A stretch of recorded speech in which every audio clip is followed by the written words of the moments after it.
वाह वाह वाह, अभी मुझे एक वो शेर याद आ रहा है, इतना सुंदर है। मैं हैरान हो गया अभी, कितना मोहब्बत हो सकती है प्रभु से। वो लिखते हैं कि या रब दुआए वसल ना हरगिज कबूल हो। प्रभु, जो मैं आपसे मिलने का जो मैं मेरी जो है दुआए बस जो मैं करता हूँ, इबादत करता हूँ, प्रभु आप मिल जाओ, मुझे दर्शन दो, न मत मिलना। हैरान कर देने वाली बात है। भजन भी इसी तरह कर रहे भी दर्शन हो जाए, फिर कहते हैं नहीं कि या रब दुआए वस्ल ना हरगिज कबूल हो। क्यों? फिर दिल में क्या रहेगा? जो हसरत निकल गई तेरे पाने की इच्छा में, ये जो मजा है ना, जो आनंद है, वो बहुत सारा सुंदर। आनंद मेरा खत्म हो जाएगा। तो आप मिलना मत। मिलने की मतलब कैसा प्रेम है।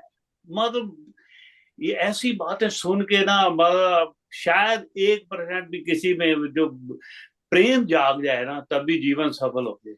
ये ऐसे ऐसे प्रेमी हुए हैं प्रभु के, जिसका कोई जवाब नहीं। सबको प्रणाम है, प्रेमियों को प्रणाम। बाबा पानक देव जी महाराज आपकी सदा ही। सदा ही जय। वाह वाह। एक बार भैया प्रेमानंद महाराज जी के पास कोई आया। हाँ हाँ उन्होंने इसी जैसा आपने जो सुनाया ना शेर, उसी संदर्भ में कि मैं हाँ। पहले आपको आपके दर्शन के लिए बहुत ज्यादा इच्छुक था, मेरे मन में बहुत ज्यादा था कि मैं आपके दर्शन करूं करूं करूं, दर्शन करूं। और दर्शन करने के बाद अब मैं मुझे इतना मतलब वो लगा नहीं कुछ। तो तब वो प्रेमानंद महाराज जी कहते हैं कि ये एक छोटा सुख था, जब उसके बाद हमें परम सुख चाहिए, इसके ऊपर का सुख, इसलिए फिर वो चीज कम लगती है। कि हाँ। दर्शन तो कर लिया, अब ये आनंद, अब इससे भी ज्यादा आनंद चाहिए, तो आपको और ज्यादा नाम सिमरन करना पड़ेगा, ताकि आपका इससे भी बड़ा आनंद आपको मिले। तो वाह। जहाँ वो होता है ना कि भाई इच्छा दर्शन करे, अब लगता है कि हाँ हमने दर्शन कर लिए ठीक है, फिर आत्मा की अंदर से भूख होती है कि और मिले, और हम्म। ਮੈਂ मिले। ਜਿਹੜਾ ਉਸ ਦਿਨ ਭਜਨ ਵਿੱਚ ਕਹਿੰਦਾ ਸੀ ਨਾ ਤੁਹਾਨੂੰ, ਉਹ ਪਿਆਸ ਬੁਝਾਉਣ ਬਦਲੇ ਹੋਰ ਨਾ ਮੈਂ ਦਾਲਵਾਂ, ਉਹ ਨਾ ਕੱਟਣਾ ਹੀ हाँ। ਪੈਣਾ ਵਿੱਚੋਂ।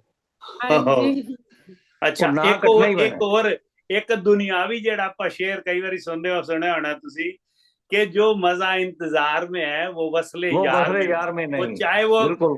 इश्क हकीकी लगा लो, चाहे इश्क हाँ हाँ। मजाजी लगा लो, भी जो मजा इंतजार में है वो वसले हाँ यार में नहीं। वाह मैं वाह। इसे करके ਉਹਦੇ ਚੋਂ ਨਾ ਕੱਟਿਆ ਸੀਗਾ, ਪਿਆਸ ठीक। ਬੁਝਾਉਣ ਬਦਲੇ ਹੋਰ ਮੈਂ जय, ਲਾ ਲਵਾਂ। जय बापू, ਨਾ जय ਕੱਟਣਾ बाबू। ਉਹਦੇ चों। हाँ जी। ਹਾਂਜੀ इसके रजनी ऊपर कोई सुनाओ ਤੁਸੀਂ ਹੁਣ।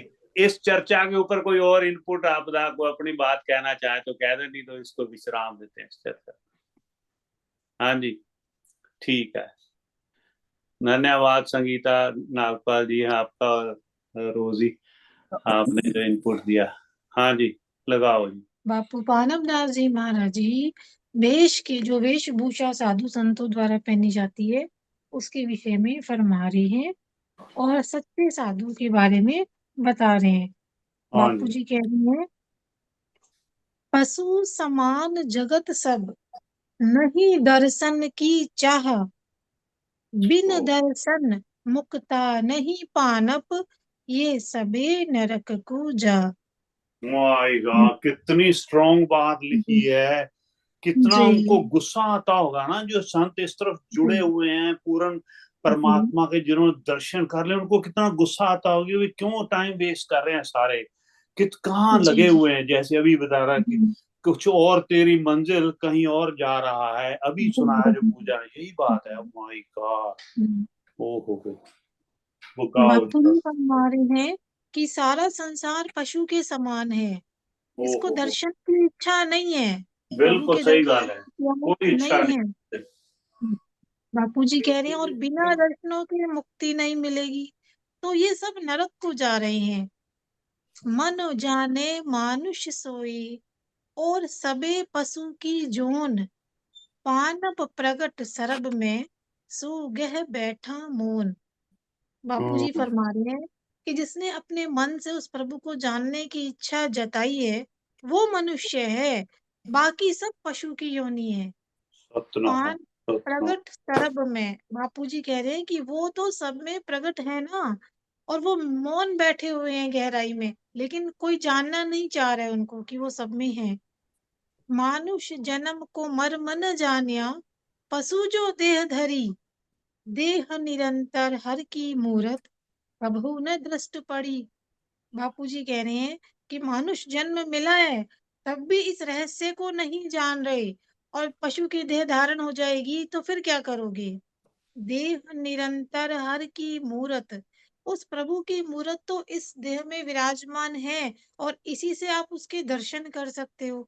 कभू न दृष्ट पड़ी, और कभी उस पर दृष्टि पड़ी नहीं, कभी उसको जानना नहीं चाहा। देह निरंतर मन साधारे, देख लेह चित लाए, 8 पहर दर्शन रहे, एक पलक बिछड़ नहीं जाए। बापू जी कह रहे हैं कि इस शरीर में निरंतर वो प्रभु विराजमान है। अपने मन से ध्यान धर के अगर देखो चित्त लगाकर, तो 8 पहर उनके दर्शन होते हैं, वो एक पलक भी हमसे बिछड़ते नहीं है। दीन जान मोहि दीक्षा दीनी, दत्त गुरु में चेला, फौज फिरे है भेष की, मैं देखिया दत्त अकेला।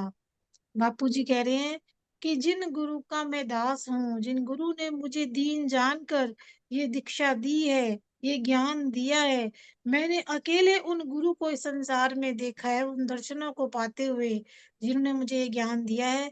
बाकी तो सारी जो फौज है वो भेषधारी साधुओं की फिर रही है, जिन्होंने केवल भेष धारण किया है, लेकिन प्रभु के दर्शनों की इच्छा व्यक्त नहीं की ये है। दत्त किसको कहा है रोजी? दत्त अकेला? दत्त दाता देने वाला अपने गुरु को कहा है ना। मैं दाता। देखा दत्त अकेला, दत्त गुरु में चेला, है ना। जो मेरे दाता देने वाले हैं उन गुरु का मैं चेला हूँ। वाह दीन जान मोहि दीक्षा दीनी, जिन्होंने मुझे दीन जानकर ये दीक्षा दी है, ये ज्ञान मुझे प्रदान किया है। वाह। इसी श्री भेष के अंग को निर्णय समाप्तम। तो ऐसा बापू पानक दास जी महाराज जी ने जो वेशधारी साधु हैं उनके विषय में वर्णन किया है। वाह वाह जी वाह।